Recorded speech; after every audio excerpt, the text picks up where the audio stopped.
안녕하세요. 저는 풀무질의 전범선입니다. 저는 지난 6, 7년간 한겨레 신문의 전범선의 풀무질이라는 이름으로 칼럼을 기고해 왔었는데요. 작년에 풀무질이 해방촌으로 이사를 오면서 칼럼 기고를 중단을 했습니다. 이제는 풀무질 채널을 통해 비디오 칼럼을 쓰려고 혹은 말하려고 합니다. 제목은 난세의 책방입니다. 요즘 뉴스를 보시다 보면은 어지러지 하실 겁니다. 혼란스럽고 화가 나다가 화가 날 힘조차 없어서 지칩니다. 세상이 어떻게 돌아가는 건지를 모르겠어요. 그런 시대에 과연 우리가 원하는 안전한 세상, 조화로운 세상, 동물이 죽임당하지 않는 세상, 모든 생명이 존엄할 수 있는 세상, 느끼는 모두가 자유로운 세상을 만들 수 있을지 걱정이 됩니다. 저희 같이 동물해방 운동을 하고 있는 입장에서, 지구살림 운동을 하고 있는 입장에서 과연 앞으로도 우리가 이런 운동의 슬로건을 외칠 수 있을지조차도 회의적일 때가 많습니다. 지치고 번아웃이 오고 우울하기도 하고 환멸이 느껴지기도 합니다. 난세의 책방이라고 할까 혹은 말세의 책방이라고 할까 고민을 하게 될 정도로 난세라는 것은요 항상 있어 왔습니다. 역사가 흘러갈 때마다 난세가 있으면 또 치세가 옵니다. 태평성세가 오기도 하고 또 난세가 오기도 합니다. 이렇게 역사가 순환하는 것이 너무 당연했는데, 요즘은 이게 과연 잠시 지나가는 난세가 맞나 싶을 정도로 어마어마하게 큰 위기들이 동시다발적으로 닥쳐오고 있습니다. 그래서 난세가 아닌 말세, 정말 묵시론적인 어떤 상황이 아닐까 걱정이 되기도 하는데요. 크게 세 가지 위협을 저는 생각합니다. 첫째는요, 단연 기후위기입니다. 기후생태위기. 이제는 이미 되돌릴 수 없는 때가 온 것 같아요. 저희가 처음 동물해방 물결을 시작했던 2017년까지만 해도 이 정도는 아니었습니다. 그때만 해도 파리협정에 대한 희망이 있었고요.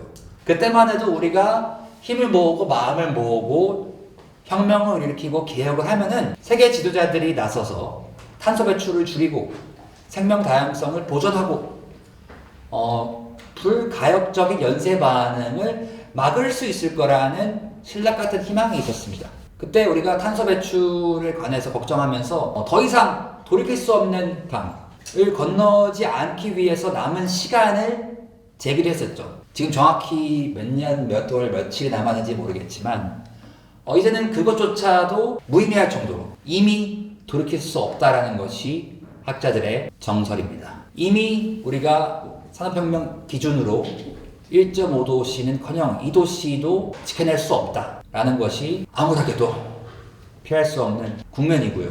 그것은 우리가 느끼다시피 예측할 수 없는 기후재앙, 산불이나 가뭄이나 폭설이나 홍수나 이런 기후재앙들이 앞으로 점점 더 기하급수적으로 빈번하게 일어난다는 일이겠죠. 생태위기는 말할 것도 없습니다. 수많은 생물종들이 빠르게 멸종되어 가고 있고 생명 다양성이 무너지면 무너질수록 생태계의 안정성도 위협받고 있습니다.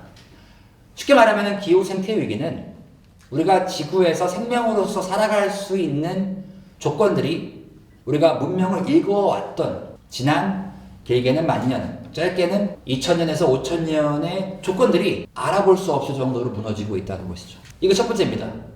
과거에는 제가 동해물을 처음 시작했을 때 혹은 풀무질을 처음 인수했을 때만 해도 지구가 2050년에 되면은 거주가 불가능해지는 것이 아닌가라는 생각을 했고요. 불가역적 연쇄 반응이 일어나는 것은 2020년대 후반, 2017년, 8년 이랬었던 것 같은데 지금은 이미 돌이킬 수 없다. 그리고 2050년이 아니라 그 훨씬 이전에 지구가 거주 불가능해지지 않을까라는 걱정을 하게 됩니다. 우리 같은 한반도는 조금 더 나을 수 있겠지만 열대지방에 있는 적도와 가까운 지방의 나라들은 이미 여름마다 살기가 힘든 실정입니다. 이 기후생태 위기만으로도 종말론적이고 묵시론적인 상황이죠. 그런데 이것만 오고 있는 게 아닙니다. 둘째로 기술적인 특이점이 오고 있습니다. 싱귤러리티라고 이야기하는 초인공지능의 도래. 인간의 지능의 총합보다 인공지능의 총합이 더 커지고 인간의 모든 그 기능들을 인공지능이 더 잘할 수 있는 시점이 빠르게 다가오고 있습니다. 예전에는 뭐 레이 커즈와이 같은 미래학자가 2045년, 48년 뭐 이런 앞으로 그래도 20년 정도의 시간을 두고 얘기하다가 지금에 이르러서는 이미 싱귤러리티가 도래했다고 주장하는 학자들도 있고요. 인공지능을 연구하는 사람들은 아무리 늦어도 2030년, 40년 안에는 이런 싱귤러리티, 특이점이 도래한다 라는 것을 뜻합니다. 그것은 기후생태 위기와 전혀 다르게 상관없이도 인간의 존재 자체가, 인간 종으로서의 지속 가능성이 인공지능의 손에 달릴 수 있다. 인간이 아닌 존재들이, 비인간 존재들이 지구의 운명을 좌지우지하고 더 나아가서 인간 종의 종속 자체를 결정할 수 있는 상황이 다가오고 있다는 것이 수많은 인공지능 전문가들의, 기술 전문가들의 걱정과 우려입니다. 그래서 이것만으로도 우리가 공상과학 영화에서 걱정하는 인류 종말 시나리오가 가능할 수 있는 것이죠. 기후생태 위기만으로도 암울한데 인공지능까지 생각하면 더더욱 숨이 차오릅니다. 근데 이게 또 다가 아닙니다. 더 나아가서 핵전쟁의 위협이 도사리고 있습니다. 이거는 지금 미국과 중국 간의 패권 경쟁에 사이에 껴있는 우리 같은 대한민국 사람으로서는 더더욱 잠 잘 수가 없을 정도로 밤잠을 설칠 정도로 두려운 일입니다. 마지막으로 미국과 중국이 전쟁을 했던 곳이 어디입니까? 바로 한국이죠.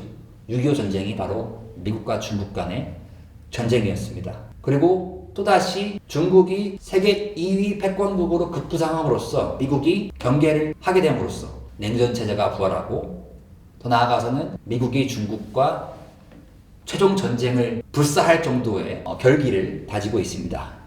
그리고 이 지금 난세 책방 첫 편을 촬영하고 있는 3월 12일 기준으로 이미 이란에서 세계 3차 대전에 준하는 전쟁이 대리전으로 일어나고 있습니다. 러시아까지 개입을 하고 영국과 프랑스 같은 나토국들이 개입을 하는 상황에서 미국과 이스라엘이 이란과 전쟁을 하고 있습니다. 중국은 아직 개입을 하지 않았지만 한반도에서 사드를, 중국을 억제하기 위해 미군이 배치해놨던 사드를 중동으로 이동시킨 만큼 세계 3차 대전, 어쩌면 세계 최종 전쟁의 전운이 감돌고 있습니다. 핵무기가 미국이나 중국, 러시아가 갖고 있는 핵무기나 영국이나 프랑스와 이스라엘이 갖고 있는 핵무기 중에 하나라도 폭발이 되게 된다면은, 그로 인해 세계 3차 대전이 발발하게 된다면은 이것은 앞서 말씀드린 두 가지 기후생태 위기와 초인공지능의 도래와는 또 전혀 다른 이유에서 인류 종말을 두려워할 수밖에 없는 그런 말세의 증거입니다. 이런 상황에서 우리는 어떻게 해야 될까요? 무엇을 해야 할까요? 말씀드린 것처럼 기후생태 위기, 초인공지능의 도래, 그리고 핵전쟁의 위협, 이 세 가지 위협 중 하나만 오더라도 인류는 종말합니다. 그런데 지금 세 가지가 동시다발적으로 오고 있고 그 시점이 점점 더 가까워집니다. 그리고 더 중요하게는 기하급수적으로 가속화되고 있어요. 미국과 중국의 패권 경쟁으로 인해 두 나라 전부 다 인공지능을 빠르게 개발하고 있고 두 나라 전부 다 더 빠르게 환경을 파괴하고 있습니다. 이대로 가면은 다 죽게 생겼어요. 인간뿐만 아니라 지구의 모든 생명들이 다 죽게 생겼습니다. 그 상황에서 우리는 무엇을 해야 될까요? 저희 동물해방물결 그리고 풀무질은 지난 짧게는 8년간 동물해방물결이 발족한 2017년부터 끼는 모두가 모든 생명이 존중받는 세상을 만들기 위해 운동을 해왔습니다. 그리고 더 길게 봐서 풀무질은 올해로 40주년을 맞습니다. 부록의 나이를 맞게 되고요. 책방 풀무질은 1986년 3월 3일 성균관대학교 앞에 인문사회과학 서점으로 문을 연 이후 지금 동물해방물결이 인수하여 운영하게 될 때까지 40년 동안 한 가지 믿음으로 계속 이 자리를 지켜왔습니다. 그것은 사람은 책을 만들고 그 책이 세상을 바꿀 수 있다라는 굉장히 단순하면서도 굳건한 믿음이었습니다. 지금도 더 나은 세상을 꿈꾸는 사람들은 그 생각을, 마음을 모아 책을 만들고요. 그 책을 통해서 사람들과 마음을 전합니다. 그리고 그 책을 읽는 사람들이 함께 모여서 더 나은 세상을 꿈꾸고 그 실제로 운동으로, 실천으로 옮기게 됩니다. 80년대 성대 앞 풀무질에는 체르탄이 날아오는 그런 시위 현장, 민주화와 생명평화 통일을 꿈꾸는 청년들이 그런 시위 현장을 피해 풀무질에 와서 안식을 취하기도 했었고요. 풀무질에서 당시에 읽을 수 없었다라고 국가가 지정했던 불온 서적들을 나누면서 평화세상과 통일세상을 꿈꾸기도 했었습니다. 오늘날 디지털 시대, 저는 풀무질 책방보다 나이가 어립니다. 저보다 5살이 많은 책방이 바로 풀무질인데요. 저보다 더 큰 무언가를 모신다는 것, 저보다 더 큰 무언가를 이어간다는 것이 무엇인지를 올해 풀무질의 부록을 맞이하면서 더 이상 흔들리지 않는 뿌리를 내리기를 바라면서 생각을 합니다. 그것은 이 풀무질에 해오셨던 전 대표님들을 포함해서 풀무질에 오셨던 수많은 사람들, 살림이 여러분들을 생각하면서 희망과 용기를 잃지 않는 것이라고 생각합니다. 그러기에는 너무 막막해요. 그러기에는 길이 보이지 않습니다. 왜냐하면 저는 어렸을 때부터 길이 주어져 있다고 배웠어요. 제가 다녔던 고등학교에서는 민족 사관을 이야기하면서, 민족주의적인 역사관을 이야기하면서도 우리 민족을 위해, 우리 나라를 위해, 우리 결의를 위해서는 앞서간 선진 문명 문화를 한국화에 받아들여 한국을 최선진국으로 끌어올리라고 배웠습니다. 매일 아침 이거를 암송했습니다. 매일 아침 저는 왜 영어를 우리가 배워야 하는지, 영어를 상응해야 하는지를 물으면서 그때마다 이렇게 들었어요. 앞서간 선진 문명 문화를 한국화에 받아들여 한국을 최선진국으로 끌어올려야 한다. 그래서 그 사명을 갖고서 미국 아이비리그 대학에 가서 미국의 앞서간 선진 문명 문화, 자유주의와 민주주의, 평등, 인권, 독립, 이성, 합리, 이런 미국의 아름다운 가치들을 흡수하려고 노력했고 체화하려고 노력했고, 그 이후에는 대영제국의 19세기를 지배했던 영국, 20세기가 미국이 지배했다면 19세기를 지배했던 대영제국의 심장에 가서 또 그들이 말하는 서양 문명의 위대함, 자유주의란 무엇이고 민주주의란 무엇이고 계몽주의란 무엇이고 이런 것들을 배워왔습니다. 그때 마주하게 된 것이 동물해방이라는 책이었고요. 그때 알게 된 것이 비거니즘이라는 운동이었습니다. 그래서 저는 그것을 열심히 한국화하여 한국을 비건 선진국, 한국을 진보적인 나라, 한국을 미국이나 유럽 혹은 북유럽의 복지국가 같은, 영국과도 같은, 미국과도 같은 나라로 만들고자 노력했습니다. 그게 우리가 하는 운동, 흔히 말하는 진보운동, 생태운동, 평화운동, 비건운동, 페미니스트 운동, 기후정의 운동의 목표이자 길이라고 굳게 믿었어요. 근데 최근 돌아가는 몇 년의 흐름을 보면은, 특히 미국에서 트럼프가 재집권한 이후의 흐름을 보면은 그 모든 신앙이 어렸을 때부터 제가 대한민국에서 1991년도에 태어나서 민주화와 자유화 이후에 태어나서 습득해왔던 그 굳은 신념이, 그 신념이 와르르 무너졌습니다. 길을 잃었어요. 미국 따라한다고 될 것 같지 않고 영국 따라한다고 될 것 같지 않았습니다. 그리고 더 나아가서는 비건 운동이라는 것, 동물해방 운동이라는 것은 영국에서 시작된 거거든요. 근데 제가 동물해방의 저자 피터 싱어 선생님도 만나 뵙고, 최근에는 영국에서 가장 활발한 비건 인플루언서 얼슬링 에드도 만나서 이야기해 보니 그들조차도 서양의 워크 운동, 비건 운동, PC 운동을 이끌어가고 있는 분들조차도 굉장히 낙담하고 절망하고 있습니다. 어마어마한 백래시가 오고 있기 때문이죠. 트럼피즘은 빙산의 일각일 뿐입니다. 그런 상황에서 우리는 계속 미국과 영국, 서양의 길을 그대로 따라서 앞서간 선진 문명 문화를 한국화에 받아들여 한국을 최선진국으로 만드는 것이 과연 우리가 해야 할 운동이고 가야 할 길일까요? 우리 사회가 나아갈 방향일까요? 그렇게 믿을 수가 없는 상태입니다. 그렇다고 해서 우리가 중국을 따라해야 할까요? 미국 다음이 중국이라고 하니까. 과연 여기 있는 분들 중에서, 이 방송을 보시는 분들 중에서 우리나라가 중국처럼 되었으면 좋겠어 라고 믿는 분들은 거의 없을 거라고 봅니다. 왜? 우리는 자유를 맛봤잖아요. 우리는 민주주의를 알잖아요. 민주주의 선진국이잖아요. 얼마나 많은 대통령들을 우리가 바꿨습니까? 평화롭게, 성숙하게 바꿨습니까? 촛불의 힘으로, 응원봉의 힘으로. 우리는 더 이상 미국을 따라갈 수도 없고요. 미국이 더 이상 민주주의의 표본이라고 볼 수도 없습니다. 오히려 대한민국이 더 민주주의의 선진국처럼 보이는 정말 믿을 수 없는 시대가 왔습니다. 그렇다고 중국을 따라갈 수도 없습니다. 그럼 어디를 따라가야 합니까? 우리의 북극성은 어디고 우리의 빛은 무엇입니까? 북유럽, 스칸디나비아 복지국가 모델입니까? 우리나라가 과연 스웨덴, 노르웨이처럼 살아야 할까요? 저는 그렇지 않다고 봅니다. 일본도 아니고 러시아도 아닙니다.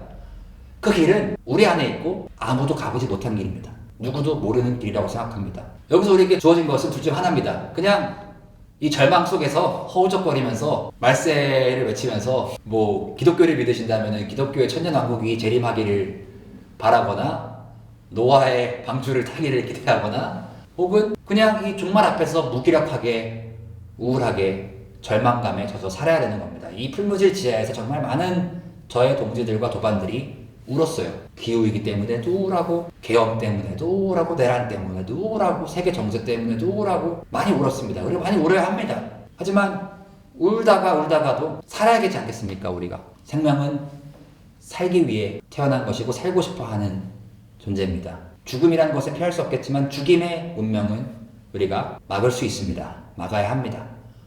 그래서 저는 이 풀무질 팟캐스트, 풀무질 미디어를 통해 우리 안에서, 그게 반드시 대한민국의 필요는 없습니다. 하지만 더 이상은 앞서간 선진 문명 문화를 그대로 추종하는 것이 아니라 우리 안에서, 한반도 안에서 먼저 가보지 못한 길을 찾아보려는 노력을 해보려고 합니다. 그 길은 저는 1차적으로는 흘러가고 있는 지정학적인 정세, 기술의 발전을 있는 그대로 직시하는 것도 중요하지만 미래를 내다보는 지혜도 중요하지만 미래를 만들어가기 위해서는 우리의 뿌리부터, 우리의 과거부터 찾아야 한다고 생각합니다. 우리에게는 거대한 뿌리가 있습니다. 인류 공통의 거대한 뿌리가 있습니다. 우리 그것을 찾아야지만 미국과 중국을 포함해서 아시아와 유럽과 아메리카와 아프리카에 있는 수많은 이 길은 우리만 길을 잃은 게 아니거든요. 미국도 길을 잃었고 미국과 중국 사이에 있는 수많은 나라들이 길을 잃었습니다. 그 길을 찾을 수 있는 시작은 우리 모두가 공통적으로 갖고 있는 거대한 뿌리를 찾아가는 것에서 있다고 생각을 하고요. 우리 안에, 우리의 마음속에, 무의식 안에 이미 원형적으로 자리하고 있다고 생각을 합니다. 그래서 그 길을 찾아가기 위한 방법으로, 찾아가기 위한 노력으로 희망과 용기를 잃지 않고 새로운 빛, 새로운 북극성을 찾기 위한 노력으로 이 풀무질 팟캐스트를 시작을 합니다. 그래서 앞으로 이 난세 책방에서는 어떤 난세의 흐름이 있는지 그때그때의 시사점을 가지고서 제가 비디오 칼럼으로 여러분들께 문제의식과 진단을 나누도록 하겠습니다. 왜 지금 이 세상이 이 모양 이 꼴로 돌아가고 있는지 어지럽지 않습니까? 근데 솔직히 말하면은 뉴스 보십니까? 신문 읽으십니까? 저도 안 읽습니다. 신문을 펼치기가 두렵습니다. 그리고 이제는 신문은 레가시 미디어는 속도를 못 따라가는 것은 둘째치고, 왜냐면 자고 일어나면 세상이 바뀌었어요. 자고 일어나면 폭탄이 떨어져 있고, 자고 일어나면 새로운 전쟁이 일어나고, 자고 일어나면 새로운 기술이 개발되어 있고, 자고 일어나면 새로운 재앙이 닥쳐 있습니다. 그래서 이 피로감이 좀 큰 것 같아요. 뉴스를 24시간 새로운 것들을 끊임없이 소비하는 것에 대한 피로감이 큽니다. 그래서 그 피로감을 제가 대신 좀 느끼고 여러분들께 뉴스를 읽어드리겠습니다. 뭐 이렇게 텍스트 보고 읽는다는 게 아니라 대신 이 난세의 진단을 여러분들께 먼저 이 비디오 칼럼을 통해서 해드리고 저의 짧은 식견을 통해 조금이라도 상황을 이해할 수 있는 데 도움이 되고자 합니다. 더 나아가서는 우리가 잃어버린 길, 찾아야 할 길을 모색하기 위해 제가 궁금해하는 분들, 아까 말씀드렸듯이 아직도 이 유튜브와 틱톡의 시대에도 책을 쓰고 책을 만들고 책을 파는 사람들이 있습니다. 그런 분들이 풀무질에 모입니다. 그런 분들을 제가 풀무질에 모시고 지혜를 청하고 함께 길을 찾아갈 수 있는 도반이 되기를 바라는 마음으로 모셔쓰다라는 코너를 기획했습니다. 이거는 말하자면 대담이고요. 2주에 한 번씩 게스트를 모셔서 이 나라와 문명이 나아가야 할 길을 함께 찾아보도록 하겠습니다. 지금 우리는 죽임의 문명에 살고 있습니다. 우리가 한국인들이 그런 말 쉽게 하잖아요. 야, 죽이네. 야, 파이팅! 죽이네와 파이팅이 칭찬이라는 것은 굉장히 비극적인 현상입니다. 마치 바다에 물에 다니는 생명들을 물고기라고 부르는 것과 다를 바가 없습니다.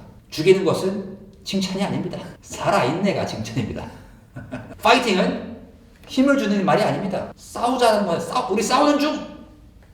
이라는 거예요. 근데 이 죽이네, 파이팅 이런 말들은 다 20세기에 들어서 식민 지배와 전쟁을 겪으면서 우리가 쓰게 된 말입니다. 오랫동안 썼던 말이 아니에요. 우리 한반도 고유의 오래된 말들은 죽이는 언어보다는 살리는 말이 많습니다. 이 죽임의 문명에 살고 있기 때문에 전쟁과 폭력과 식민주의와 가부장제와 육식주의의 문명에 우리가 살고 있기 때문에 우리는 이 죽임이 마치 당연한 것처럼, 그 정도가 아니라 바람직한 것처럼, 칭찬인 것처럼 살고 있습니다. 그런 시대에 살고 있고 그런 시스템에 속해 있고 그런 언어를 쓰고 그런 문화를 우리가 영위하고 있기 때문에 제가 말씀드린 기후생태의 위기와 이 초인공지능의 위협과 핵전쟁, 세계 3차 대전의 위협 앞에 우리가 무기력한 것지도 모릅니다. 죽임의 문명은 유효기간이 다했습니다. 더 이상 우리가 죽일 수 없어요. 왜냐하면 과거에는 식민지를 확장하거나 동물을 공장식 축산으로 가두거나 가부장제를 공고하거나 하는 것들이 지속 가능할 수 있었습니다. 더 많은 영토를 확장할 수 있었고요. 제국들이 더 많은 동물들을 죽일 수 있었습니다. 근데 이제는 지속 가능하지가 않습니다. 지구가 유한하기 때문에 우리가 배출할 수 있는 탄소도 유한한 것이고 우리가 가두고 나누고 옮기고 죽일 수 있는 생명의 수도 유한합니다. 그래서 화성으로 도망가거나 달나라로 도망가거나 그게 아니면 지구에 살 거면은 더 이상은 그렇게 함부로 죽일 수 없습니다. 인공지능도 기계도 더 이상은 함부로 대할 수 없습니다. 우리가 지금 기계를 대하듯이 동물을 대하듯이 우리가 다른 인간을 대하듯이 계속 비인간 존재들을 대한다면은 다시 말해 죽임의 방식으로 타자들을 대한다면은 다 죽게 생겼습니다. 공멸입니다. 공멸. 특이점이 왔기 때문에 우리는 바뀔 수밖에 없습니다. 저는 그래서 이 역사상 유례를 찾아볼 수 없는 동시다발적인 인류의 위기가 인류가 한 단계 업그레이드 할 수 있는 죽임의 문명에서 살림의 문명으로 나아갈 수 있는 피할 수 없는 과제이자 오히려 희망이라고 봅니다. 우리 원래 방학숙제 안 하다가 다 끝날 때 하잖아요. 방학숙제를 해야 된다는 걸 알면서도 미루다가 결국에는 데드라인 다 가서 그 직전에 하는 거 아니겠습니까? 그리고 한국인들 힘이 뭡니까? 데드라인 오면 합니다. 어떻게든 해냅니다. 저는 그런 위기의 시대에 종말이 다가올수록 말세가 다가올수록 난세일수록 희망과 용기를 똘똘 뭉쳐서 우리가 하나 된다면은 새로운 문명의 패러다임을 죽임의 문명이 아닌 살림의 문명의 패러다임을 대한민국에서 이 땅에서 그리고 풀무질에서 여러분과 함께 만들어낼 수 있다고 믿습니다. 아니 믿어야 합니다. 안 그렇게 믿으면은 그냥 절망감과 우울감에 나부터 죽게 생겼거든요. 그래서 여러분 이 동해물과 풀무질 저희는 살림이 여러분들의 후원과 좋아요와 구독과 도움으로 계속 이어질 수 있습니다. 앞으로 40년 이어진 풀무질이 400년, 4,000년, 8년 이어진 동해물이 80년, 800년 이어질 수 있으려면은 그리고 그것보다 중요하게 동해물과 풀무질이 없어지더라도 이 지구의 문명이 지속 가능하려면은 못 생명이 함께 조화롭게 살아남으려면은 여러분들의 힘이 필요합니다. 살림이가 되어주세요. 살림이가 되어주셔서 저희 커뮤니티의 공동체에 함께하여 뜻과 마음을 모아주시고 실제로 저희 해방촌 풀무질에 방문해서 함께 책도 읽고 마음도 나누면 좋겠고요. 더 중요하게는 비장하지 않습니까? 이 비장한 풍경 속에서 가치를 올리는 풀무질 미디어를 함께 나눠주시면 좋겠습니다. 그게 저희 풀무질이 1986년도에 생기면서 꿈꿨던 모습인 것 같아요. 희망을 잃지 않고 대한민국은 86년도면은 전두환 때입니다. 저는 상상도 할 수 없는데요. 그때도 희망을 잃지 않고 더 나은 세상을 위해서 책을 만들고 책을 함께 읽고 나누고 담론을 만들고 함께 나누고 더 나아가서 거리로 나가서 민주화를 만들어낸 선배님들, 선생님들이 계십니다. 그 정신을 이어서 디지털 시대에 맞게 저희는 풀무질 채널, 풀무질 팟캐스트, 풀무질 미디어를 통해 더 큰 공명과 더 큰 임팩트를 만들어내고자 합니다. 저에게 풀무질을 물려주셨던 4대 대표님, 제가 5대 대표인데요. 사대 대표님, 은종국 대표님이 이렇게 말씀하셨습니다. 온 세상 어린이들의 얼굴에 환한 웃음꽃이 피기를 바라는 마음으로 책방을 매일 여셨습니다. 그 마음은 지금 이란에서 세계 3차 대전이 벌어지고 있는 이 시점에 초등학교가 폭격을 당하고 있는 이 시점에 더더욱 마음에 와닿습니다. 온 세상 어린이들의 얼굴에 환한 웃음꽃이 피기를 바라는 마음으로 풀무질 미디어를 시작합니다. 난세 책방 앞으로 함께 해주시길 바랍니다. 고맙습니다.